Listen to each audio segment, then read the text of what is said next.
Welcome, Don Byron, to UCSD. You're here as a part of the Borderland Beats Music Festival and the workshop on border crossing with the African and African American Studies Research Project. So welcome to La Jolla and to California.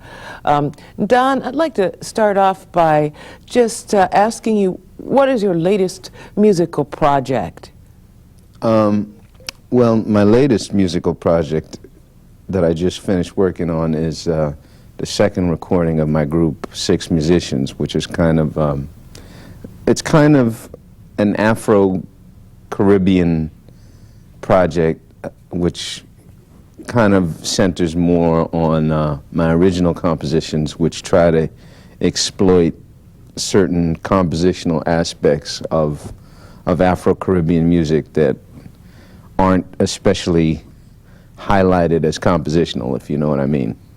I'm not completely sure, but could you tell us a little bit, how did you get into Afro-Caribbean music with the clarinet? The clarinet, which is your instrument, seems to be an odd instrument in the mix of Afro-Caribbean music. I would say that that's not exactly true, not exactly. For example, Mario Bauza, who was one of my heroes, was actually a clarinet player in the Havana Symphony, and he played really good clarinet along with very good saxophone and very good trumpet. And there is a whole Cuban clarinet tradition. There's a very strong Colombian clarinet tradition, and certainly throughout the English-speaking Caribbean, just all of the calypso soloists, so many of them were really good clarinet players, particularly this guy, Gregory Felix, who was really great, and Fats Green. There's a whole lineage. Then, in terms of the rest of Latin America, I mean, Brazil has a fantastic tradition of clarinet, of improvising clarinet players, I think. Wow. The main guy now is a guy named Paulo Moura, who's really pretty fabulous. So that's something that people think is true, but isn't really true. And tell us a little bit, what's your background? How did you get into music, and what's the road through which you became a professional musician? Not the straightest road that you could possibly take. I guess I grew up around a lot of music, both in my neighborhood. There was lots of different kinds of music making, certainly jazz and different kinds of Caribbean music. And my father was active in both jazz and calypso music. So I kind of was around that.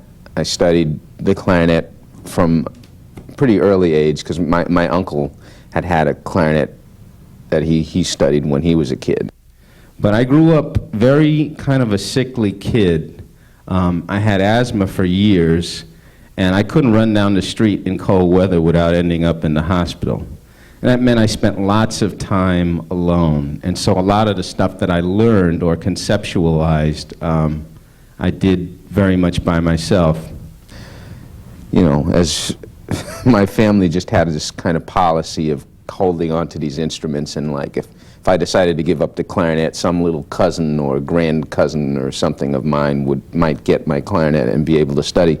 So I got my uncle's clarinet. That was the first clarinet that he had. He went on to become a doctor and a pharmacologist and ran a med school in Tennessee. You know, I mean, he's, you know, was a total scholar, but he had actually had the clarinet that I first studied on. And then I studied mostly classical music on it to get some kind of technical facility. And then after I kind of got going as a musician, I started exploring more of the music that I was interested in. But I guess I pretty much stayed with the clarinet. I didn't become a saxophone player per se, although I did play some saxophone later on. And just kind of followed whatever connections between one music or another. I mean, some of the people that I met playing Latin music in one situation got me in with a whole bunch of people who were playing kind of straight ahead jazz. Some of those people got me connected with some people who were playing freer kinds of jazz. Some of the people that I was playing classical music with got me into Eastern European folk music. Some of the people I was doing that with got me into other things. So it's been kind of a road where a lot of accidental connections happen between different peoples and different kinds of music, and I just have followed up on them instead of ignoring several of them. We have the Tuskegee experiments here with us, which is really a dynamite piece and brings up some other issues. And so the Don Byron Plays the Music of Mickey Katz, that was your second album. And how did that album open up cultural questions for you? An African American playing Eastern European, Jewish, Klezmer music. Did people tend to want to associate you with the culture and as well as the music? You know, unfortunately for me, the fact that I ever played Klezmer music will never cease to hound me. It will always have more zing than being a young black man who plays his own music or plays a variety of styles. Even Bennetta just said, well, I originally played Klezmer. Klezmer was like one of the last kinds of music that I tried to play professionally. So I just want to get that out of the way because it's kind of a pet peeve, just a little pet peeve. I think initially, when I started playing that music, it was in kind of a different state than it is now. And I think, without being egotistical, part of it came from what I did, but it was much more of culturally of a piece of kind of Jewish history that was very much done in private, away from the mainstream, it happened, those kind of concerts happened at the synagogues and the JCCs and stuff like that, kind of off in the mainstream, and a lot of younger Jewish people really associated that with what they didn't like about their parents, you know, almost like, well, that's a generational some stodgy stuff that we're just not really connected to. What they really weren't connected to was the stuff about their parents, not the music. You know, the music wasn't bad or anything. So when I started playing it, I really didn't have any of those particular associations about whether it was supposed to be corny, you know, or it was supposed to be cool. I have some of those issues with my parents and what they did. So I'm not saying that I'm above those people and their associations, because maybe for a while I wasn't so connected to some of the Caribbean music that my father played, or the jazz stuff that he played. But I had to make my own connection to it. So I think for a while, I think people were, I kind of created a few degrees of separation between a Jewish audience that didn't really feel that connected to some of the headspace around the places where the music was being played. And so you really broadened, I mean, in all of the press releases that I've read on that, you really broadened and opened up that music to a more public domain. Well, it became hip. Yeah. It became hip, which it wasn't hip. There was also not such great musicianship in Klezmer repertory music making when I first started playing the music. A lot of the people that were making that music were kind of like bluegrass musicians, and they were playing not even on their first instruments. Like one of the main guys who was playing Klezmer clarinet when I first started playing the music was actually a mandolin player. He wasn't even a fully executed clarinet, and still really isn't. So there were also some musicianship questions, and also questions about what was cool in that music and what wasn't, which, you know, for someone that comes from bluegrass music, which is fairly simple, they would think that some Klezmer music that was really complicated and had a lot of compositional complexity to it was not, partially because they couldn't even get near it, they would be against it as the real thing. Like, the real thing is really simple music. That would be almost like someone saying, well, jazz is too complicated and blues is the only true black music because it's simple. So a lot of those guys really had some of those attitudes towards the more complex forms that the music took.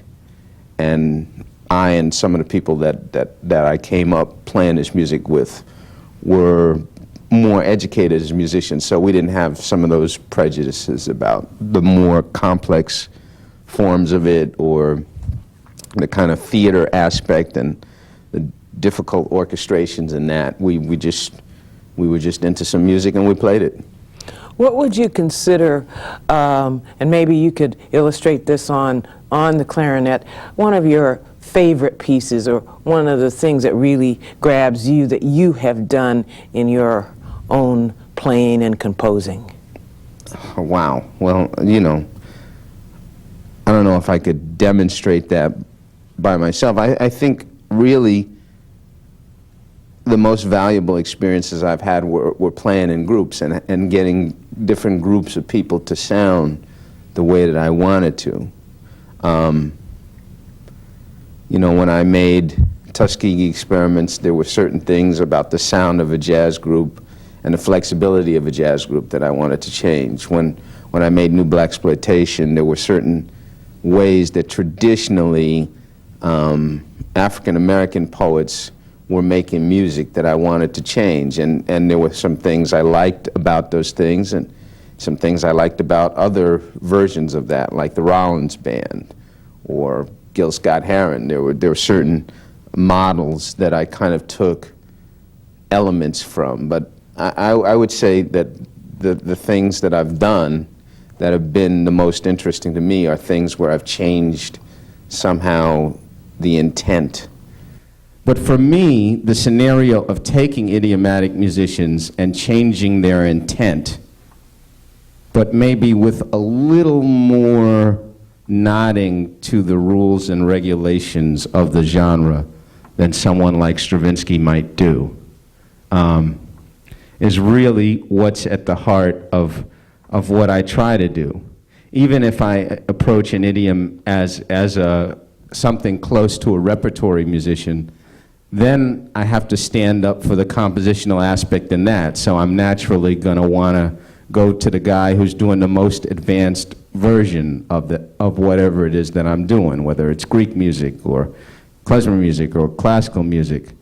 I'm naturally going to go to the person who's making the new music strides, or at least trying to advance the idiom in some kind of way. But I'm really the most interested in kind of changing the intent. Whereas something like Bug Music or the Mickey Katz Project are really repertory projects. They're almost classical in that, you know, the attempt is to do something in a space that's pretty close to the way it was done by the people that originally did it.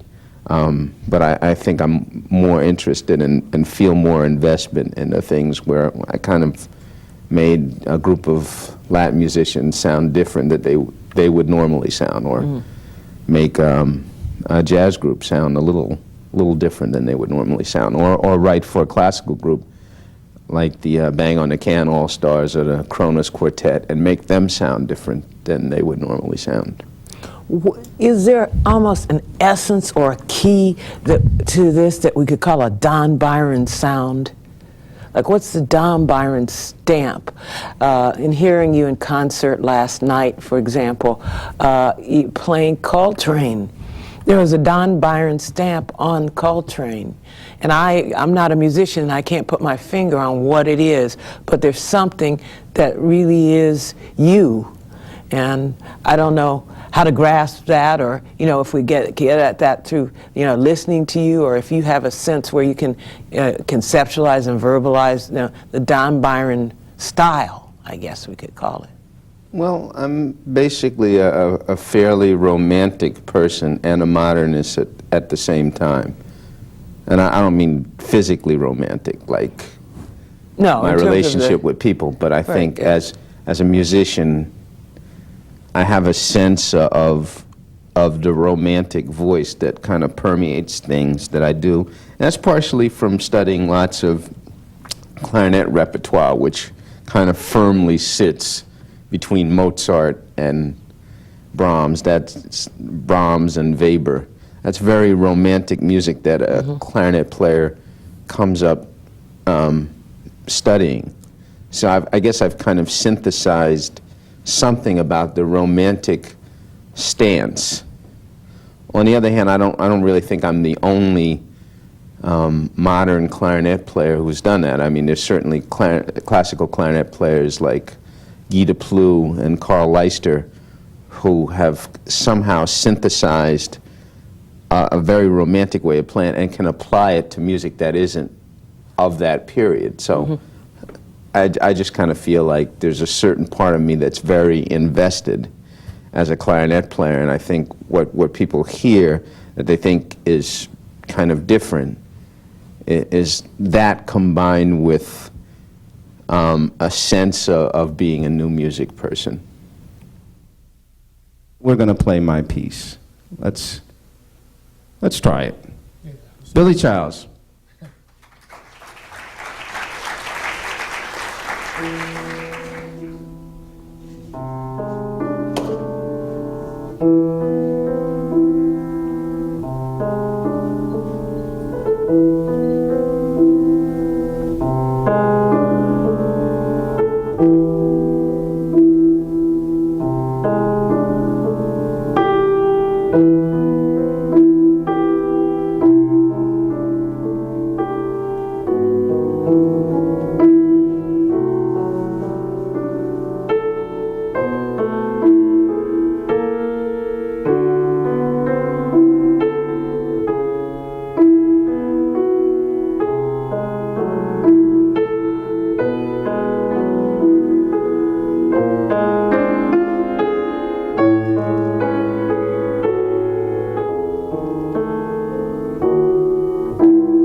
Yesterday we were chatting and we were talking about music as a social force. And here at UCSD, for example, we have people not only in the music department but in literature and sociology, such as Quincy Troop in our literature department, who's written Miles and Miles and Me more recently, and people have various views on this. We've had a whole series on television by Ken Burns on jazz. Next week we're going to be having Paul Berliner, author of Thinking in Jazz, something that we're going to be really trying to do and work on in our workshop on Borderland Beats. And all of these writers and thinkers are somehow circling around the problem of music as a social force. Can music play a role beyond the music itself in society? Yes and no. I think that music at different points has represented different constituencies of people in different kinds of mental states. Certainly, grunge music like they play in Seattle, like Nirvana played, aside from the fact that it was interesting music, it really represented a people and what they were about, what they were thinking about, their relationship to each other, their relationship to the rest of the world, their use of drugs or alcohol, you know, all kinds of things enter into a music that comes out of a social scene that seems to express the gestalt of that. I tend to think that we live in an age now where political activism has really been obliterated or marginalized enough that it's really difficult to really make music that has an activist tinge when there's no, when activism itself is so kind of marginalized. And I guess I was saying the other day to you that it's easier to be political when the issue is that you can't vote or that somebody's going to hose you down or beat you up or sick dogs on you. I mean, that it's really easy to, when the issues are clear. When the issues are gross, when they're coarse, when they're fine. You know, like I was mentioning that one of my records opens with, you know, some criticism of Shelby Steele. I think Shelby Steele is a fairly evil individual and needs to be talked about, and what he's saying needs to be discussed, and the fact that he's backed by all these conservative think tank foundation type of things, like all of that needs to be discussed. But that's not as gross an issue as a lynching in Alabama. That's a matter of opinion. It's a matter of opinion. It's an important opinion. Right. But it's a matter of opinion. Yes. You know, it's more about tossing around ideas about what needs to be discussed.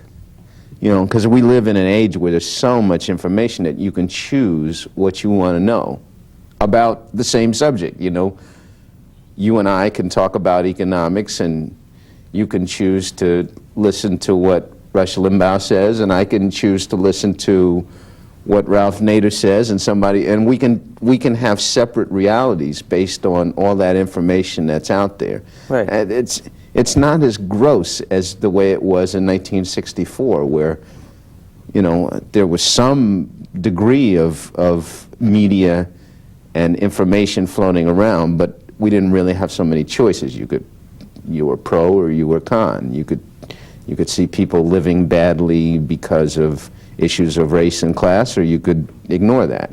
Now, it's so gray area that it's really difficult to make political music. So my duty as a musician that is interested in that is to talk about these political issues on the small side.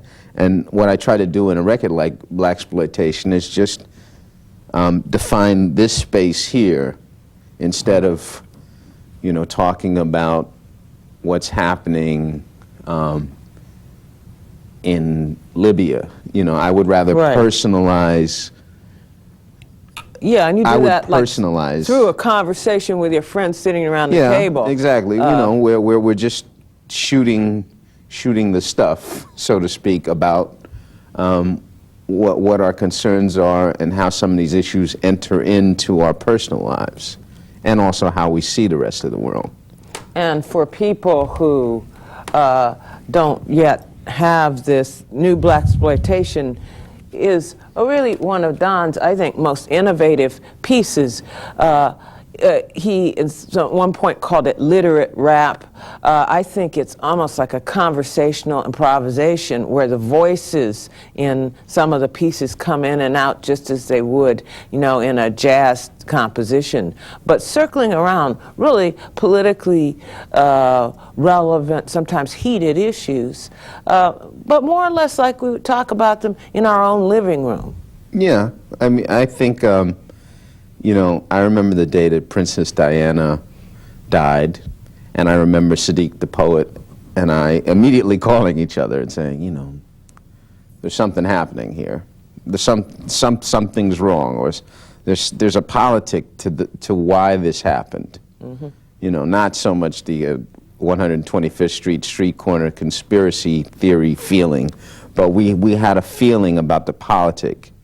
And as the thing progressed and as more things came out about what the relationship was between Fayed and the princess, and, you know, we just had to make a piece about it.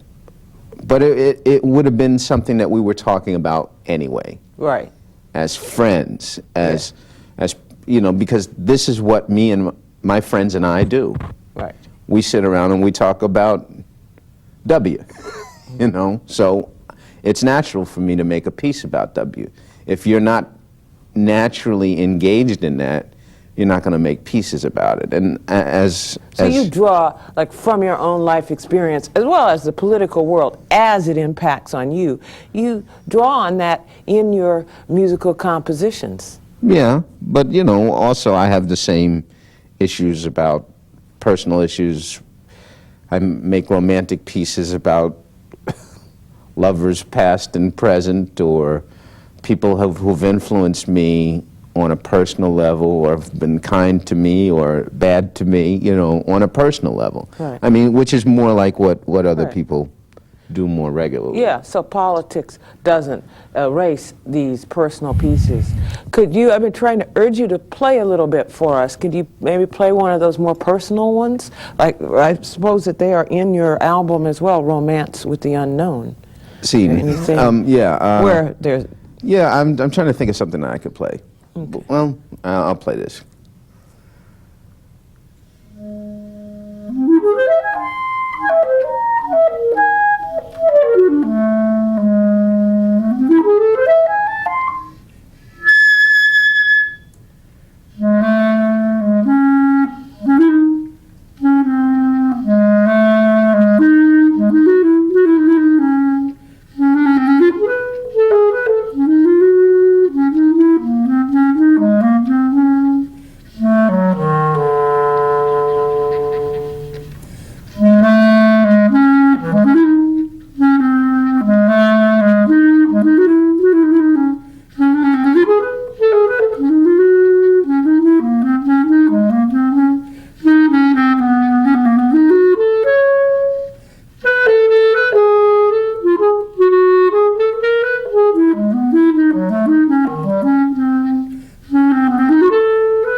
It's beautiful. And what is that piece? It's actually the piece that opens Tuskegee Experiments. It's called Waltz for Ellen. And it's, you know, it's kind of out, it's very clarinet-y. At one point, you know, I played some balls where they played Strauss waltzes. I spent a summer really looking at waltzes after I discovered that lots of black composers had written great waltzes, including Joplin and Billy Strayhorn and Ellington. So I wanted to investigate waltzes, and they've actually become a big part of how I write. This one is a waltz in D minor, the saddest of all keys. Not exactly. It's an E flat. It's an E flat major, the saddest of all major keys.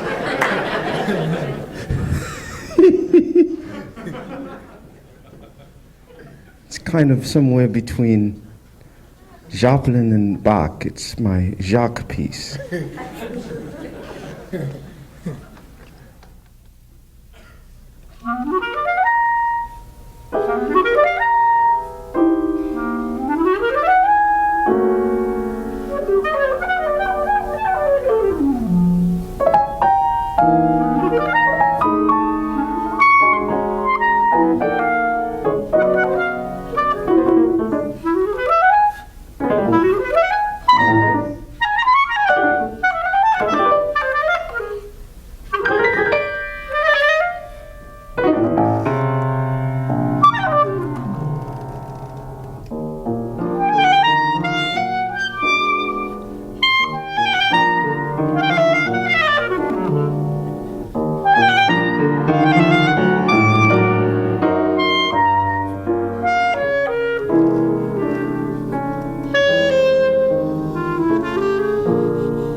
because part of what happens a lot in African music seems to be like this kind of dichotomy between the feeling of three and the feeling of two. And I think as an African influenced musician, it's important to have a real verse in writing in three, as well as 4/4, which is more the subject matter of jazz.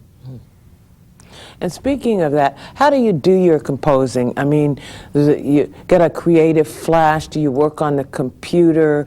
Do you do composing on another instrument, such as the piano? Or do you just do it in your head? What's your creative process?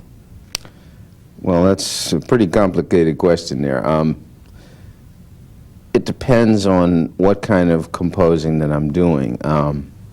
Like lately, I do a lot of stuff for film, and sometimes if I have to write music that's totally functional, I may do it fairly quickly or have the whole concept of how I want something to sound in my head. At the highest level of composing, you're really trying to make an openness to impulses that you hear.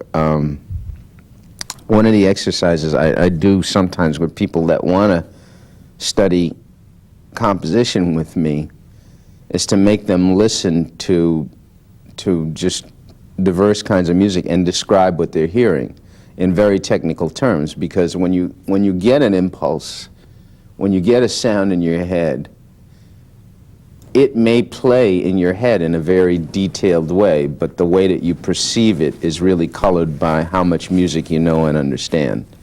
So I think the more music of other people you know and understand, the more you can almost like transcribe yourself. Like when people, if you read about what Mozart's life was like, he was pretty much an improviser, but an improviser of complete pieces, and he pretty much transcribed himself. Now, I don't think that I can transcribe myself at that level, but Salieri transcribed him. Oh, Salieri did transcribe him, or paraphrase him, or whatever. But, you know, he was very much, and certainly someone like Beethoven, who couldn't hear, obviously what he was, where he was coming from was all in his head, and he had this ability to kind of hear what was in his head. Like his inner hearing was very good, even though his outer hearing was gone. Do you rely a lot on that sort of sixth sense and inner hearing? I mean, will you be driving down the freeway and hear something in your head that you later on go jot down? Or sometimes it happens like that. You know, a lot of times this kind of stuff happens when you don't expect it, and when you sit down and you say, I'm giving myself X amount of time to get X amount of work done, it doesn't happen. You just end up not concentrating that well. And then sometimes when you're not self-consciously concentrating, you have the best ideas. You know, Bismarck, he said that he wrote his best raps on the toilet. So, you know, sometimes it's in places and times that you don't expect. And when you're not only composing but playing, are the influences of African American music, do they have an inflection or influence you? You have the classical influences. You've talked about the Caribbean influences. Yesterday, I heard some wonderful stuff with African influences. Do you consciously exploit these multiple influences, or does this just come to you as part of your personal makeup? Well, I'm active in a lot of these different genres. I just am active. So I could make idiomatic music quietly without making any compositional changes on some of these musics that I've worked in as a professional.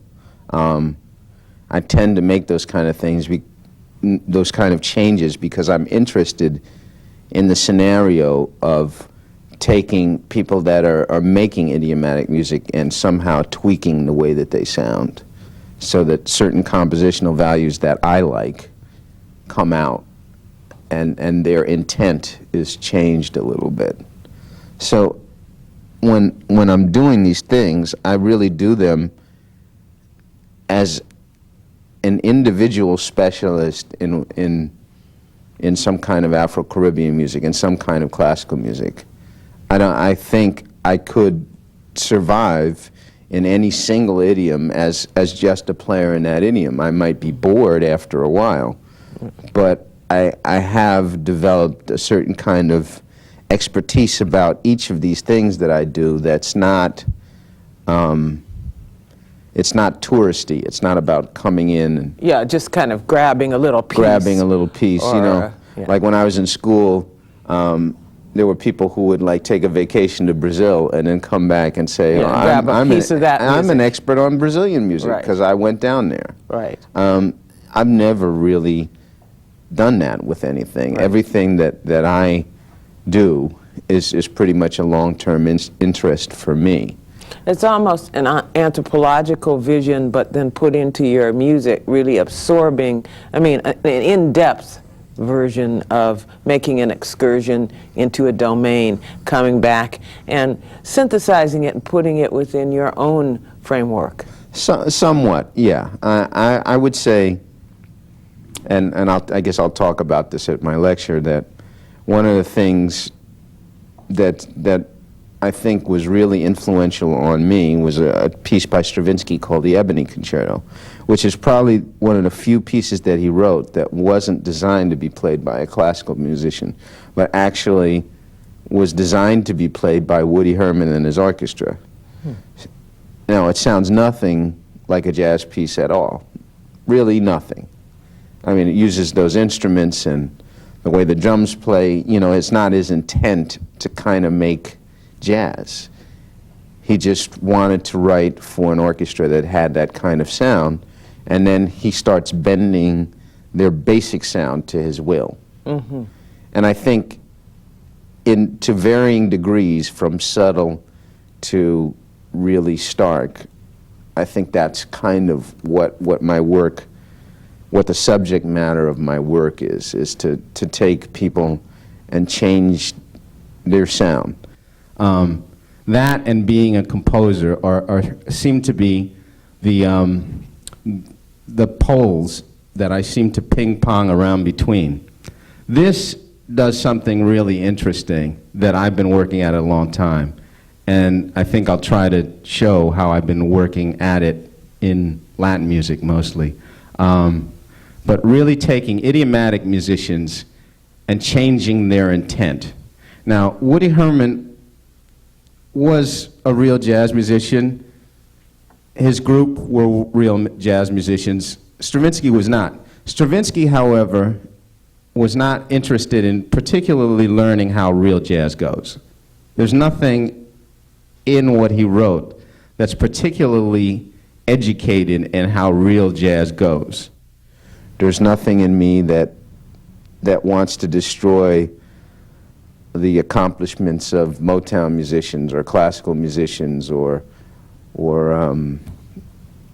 any of the idioms that I've followed over the years. You know, my intent in changing them isn't to somehow make negative comments about what's come before me. I just kind of both like to learn the rules and bend but not break them. Right. Learn the rules, and the rules become a framework, and then you take them, but you take them somewhere else special. And that was what I was getting at earlier in our conversation. There is something, I can't quite put my finger on it, which I would call a Don Byron sound. There's something unique, although you make these excursions into Jewish folk music or Brazilian or Afro-Caribbean, and even into, I would say, on the fringes of what you call literate rap or hip-hop. And what's your take on, for example, hip-hop?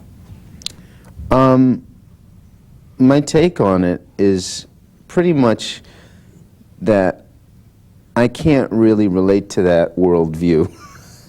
I can relate to the music on a musical level.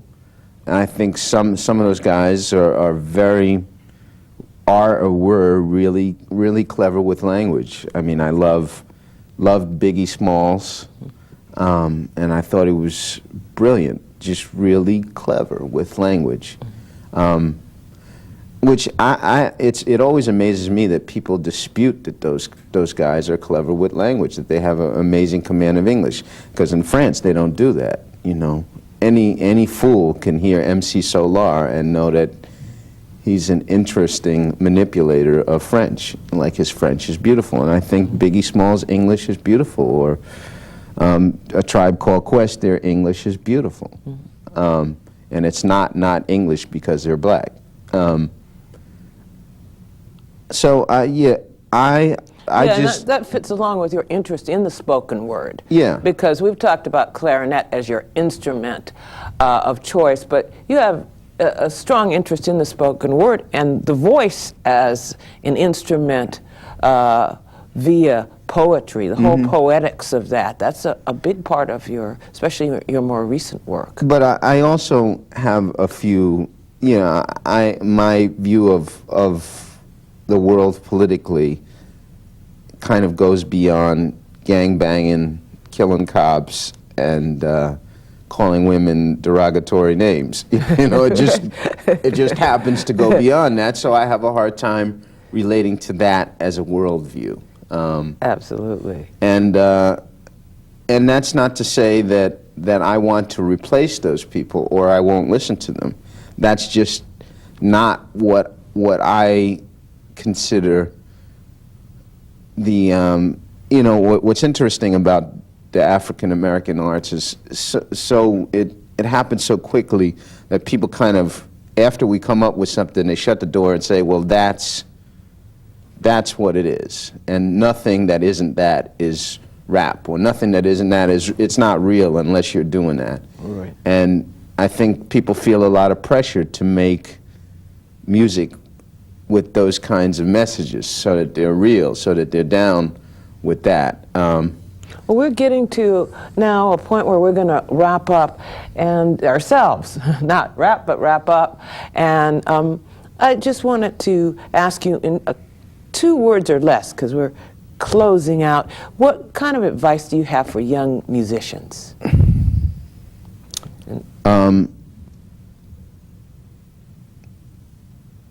Gain a lot of knowledge. And you probably will use all of it.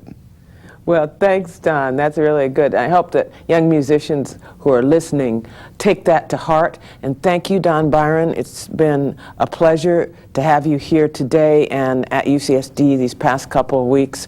And we look forward to continuing our relationship and our work with you. Thanks and bye. Thanks for having me.